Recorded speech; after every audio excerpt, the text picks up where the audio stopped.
और उस समय क्या ध्यान रखी जाने वाली और सावधानियां बरतने वाली बातें हैं, उन पर चर्चा करूं बहुत संक्षेप में।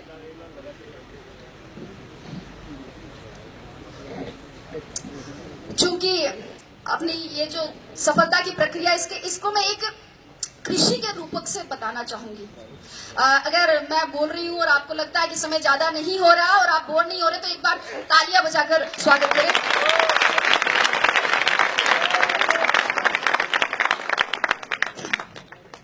तो कृषि के रूपक से समझाना चाहूंगी, क्योंकि अब राजस्व विभाग से जुड़ गई हूं, तो कृषि, बीज, फसल, पटवारी, गिरदावर, इनसे दिन भर सामना होता रहता है, तो उदाहरण भी वैसे ही देने लग गई हूं। दोस्तों, किसी भी बीज के अंकुरण, उसकी वृद्धि, स्थायित्व, फल फूल सहित पूरा वृक्ष बनने में ही सफलता की प्रक्रिया निहित है। किसी भी बीज के अंकुरण के लिए सर्वप्रथम और सर्वाधिक महत्वपूर्ण योग्यता है उस बीज का अंकुरण योग्य होना। इसलिए सबसे पहले अपने अंदर झांके। एक बार एक पागल आईने में खुद को देखकर कह रहा था कि यार, इसको कहीं देखा लगता है। बहुत देर टेंशन में सोचने के बाद वो बोला, धत्तेरी की, अरे ये तो वही है जो उस दिन मेरे साथ बाल कटवा रहा था। तो ये तो खैर पागल था, लेकिन हम जैसे पढ़े लिखे और स्वस्थ चित्त व्यक्ति भी खुद को नहीं पहचानते हैं, अपने भीतर नहीं झांक पाते हैं। रास्ते में अगर कंकड़ी कंकड़ हो और अगर अच्छा जूता पहना हो तो उस पर चला जा सकता है, लेकिन एक अच्छे जूते में भी अगर कंकड़ हो तो रास्ता चाहे कितना ही बढ़िया क्यों ना हो, उस पर कुछ कदम चलना। मेरे कहने का मतलब इतना ही है कि पहले बाहर की चुनौतियों से पहले खुद की कमजोरियों से जीते, लड़े।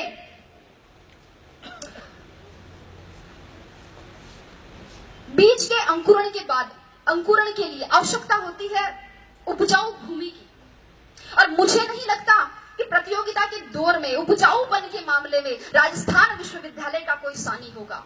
यहाँ का मार्गदर्शन आपके लिए सदैव पथ प्रदर्शक का कार्य करता रहेगा। आपको अपनी तैयारी के लिए, लक्ष्य प्राप्ति के लिए जहां कहीं भी, किसी भी कोचिंग संस्थान, महाविद्यालय अथवा व्यक्तिगत मार्गदर्शन के लिए कहीं भी अपने आप को समर्पित करें, तो उस भूमि का उपजाऊपन जांच ले, क्योंकि कई बार योग्य बीज भी उपजाऊ भूमि के अभाव में अंकुरित नहीं हो पाते हैं। बीज के अंकुरण के पश्चात आवश्यकता होती है खाद, कीटनाशक और उत्प्रेरकों की।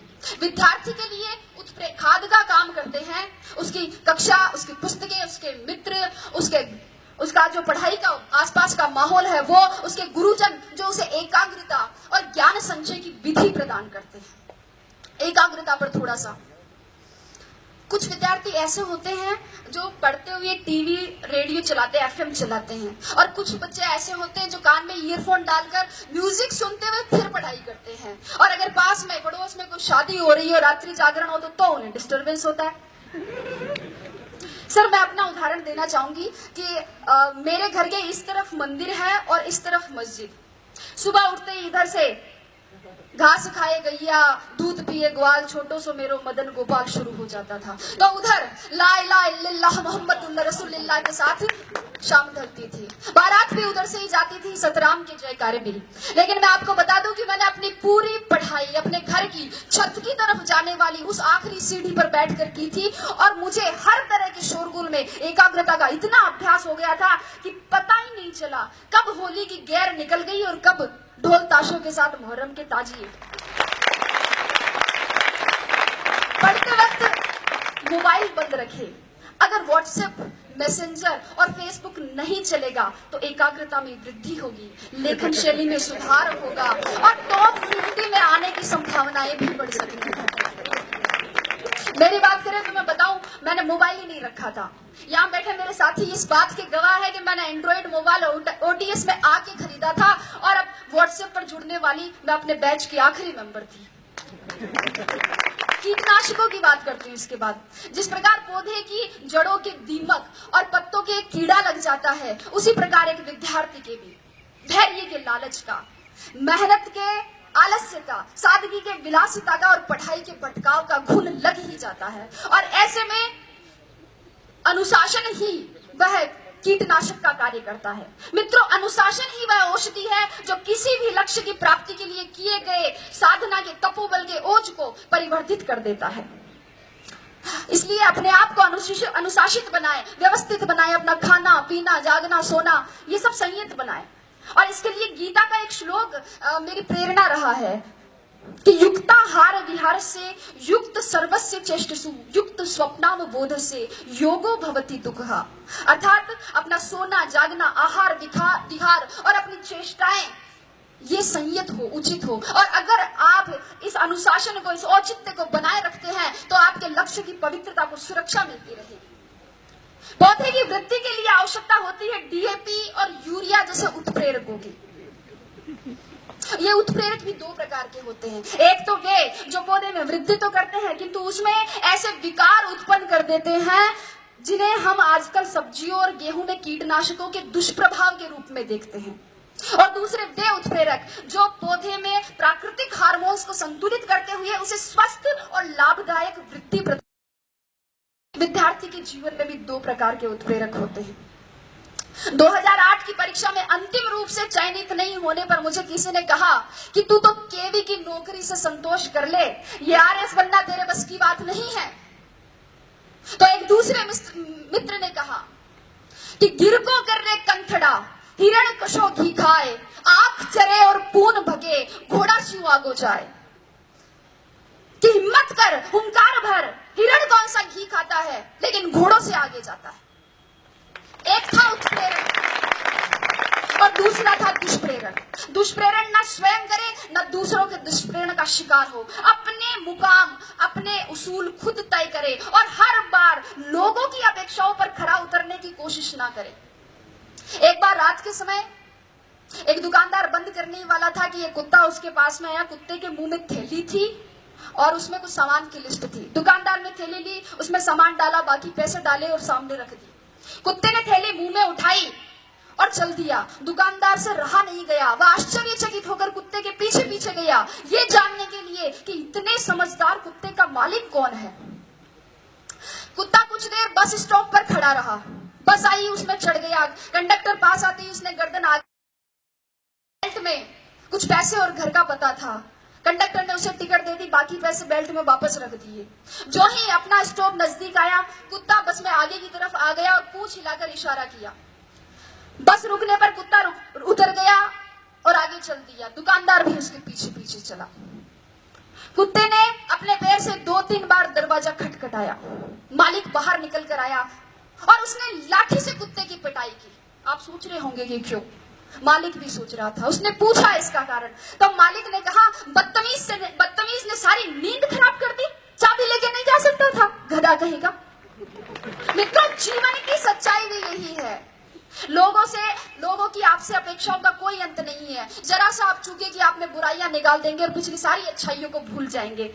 इसलिए आप तो बस अपना कर्तव्य कर्म करें, आगे बहुत सी कठिनाइयां हैं। माझी तेरी कश्ती के तलबदार बहुत है, माझी तेरी कश्ती के तलबदार बहुत है, इस पार कुछ मगर उस पार बहुत है। जिस शहर में खोली है तूने शीशे की दुकान, उस शहर में पत्थर के खरीदार बहुत है। लेकिन अगर आपने निश्चय कर लिया है कि आपको इस कठिन राह पर चलना है, अगर आपने सोच लिया है कि अब जलेबी की तरह इसमें उलझ ही गए हैं, तो फिर क्यों न चाशनी में डूबकर जिंदगी का मजा लिया जाए। मेरे कहने का मतलब इतना ही है कि अपनी मेहनत को सफलता के मुकाम तक पहुंचाइए। अपना संबल खुद बनिए, अपनी तारीफ खुद करिए। बुराई करने के लिए तो पूरा जमाना बैठा है। जिन लोगों की नजरों में बुरे हैं आप, कह दे उन्हें कि वे नेत्रदान कर सकते हैं।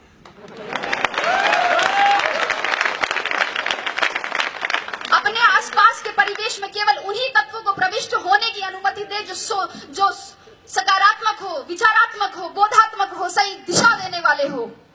अन्यथा आपके मस्तिष्क में क्रोध, ईर्ष्या और द्वेष के रासायनिक दुष्प्रभाव दिखने लगेंगे, जो आपकी सोने की थाली में पीतल की मेख जैसे अशोभनीय लगेंगे। तो अंत की ओर बढ़ते हुए मैं अब कहूंगी कि इन सभी तत्वों के साथ अब एक तत्व और बच जाता है, और वो है जीवनदायी जल, जिसकी आवश्यकता पौधे को वृक्ष बनने तक रहती है। यह जल कहीं से भी पौधे को मिल सकता है, वर्षा से, ओस से, भूमिगत जल के स्वतः परासरण से, कुएं से, कुंड से, नल से, पाइप से, जहां से भी मिले ये मिलना चाहिए। और जल के समकक्ष विद्यार्थी के लिए रखा जा सकता है नियमित अध्ययन को। जब तक आपके सपनों की जड़ों को नियमित अध्ययन का पवित्र जल सींचता रहेगा, तब तक आपके सपनों के पंखों में उड़ान रहेगी, जुनून में जान रहेंगी, जड़ें जमीन से जुड़ी रहेंगी और नजरों में हदें आसमान रहेगी। अगली बात कहते हुए समाप्ति की ओर, इस बात पर गौर कीजिएगा कि विश्वास की जड़ें कमजोर हो। विश्वास की जड़ें कमजोर हो तो माता पिता के आशीर्वाद का जल ले। दिशा भ्रम हो तो दृष्टिकोण की जड़ों को गुरुजनों के मार्गदर्शन के जल से सींचे। भटकाव की भूख भड़के तो एकाग्रता की जड़ों को आत्मचिंतन के जल से पोषित करे। धैर्य धीरज धरने से इनकार करने लगे तो मानस की जड़ों को अध्यात्म के जल से सींचे। और सबसे महत्वपूर्ण, अपने सपनों की सुनहरी जड़ों को सकारात्मक सोच के जल से सदैव सींचते रहे। सफलता मजबूर होकर कामयाबी का मीठा फल आपकी मेहनत से तैयार किए गए वृक्ष पर प्रस्फुटित कर देगी, जिसके बाद उसके संवर्धन और संरक्षण की जिम्मेदारी दुनिया अपने आप ले लेती है। तो आइए सफलता का प्रसाद पाने के लिए मेहनत के इस महायज्ञ में अपने श्रम की समीधा, धैर्य की धूप, अध्ययन की आहुति और लक्ष्य की लौ से अस्तित्व की अग्नि प्रज्वलित करते हैं और कुछ नया, कुछ मौलिक, कुछ बेहतर करने का संकल्प करते हैं। मैं आशा करती हूँ कि शीघ्र ही इस विश्वविद्यालय से आप में से ही कोई छात्र या छात्रा ऐसे इसी ही तरह अपनी सफलता की कहानी बांटे, अपने अनुभव बांटे और मैं यहीं बैठकर सुनूं, गर्व करूं और कुछ नया सीखूं। और अगर हो सके तो चाय के साथ कंक्लूजन करते हुए वोट ऑफ थैंक्स दूं। तो मेरी शुभकामना बस इतनी ही है कि आपका पथ प्रशस्त हो, लक्ष्य उन्नत हो, गति आबाद रहे। संगच्छध्वम संवदध्वम संवो मनांसी जानताम का मूल मंत्र कभी विस्मृत ना हो। आप सबकी मेहनत, सबके संरक्षण, विश्वविद्यालय में आपकी प्रतिष्ठा, आपकी निष्ठा, आपके सृजन और सक्रिय नेतृत्व से संस्कारों की नींव पर समर्पण के खंभों के सहारे सौम्यता के साथ खड़ा ये राजस्थान विश्वविद्यालय का महल अपनी आस्था और विश्वास के साथ सदैव पुष्पित और पल्लवित होता रहे। इसी के साथ धन्यवाद।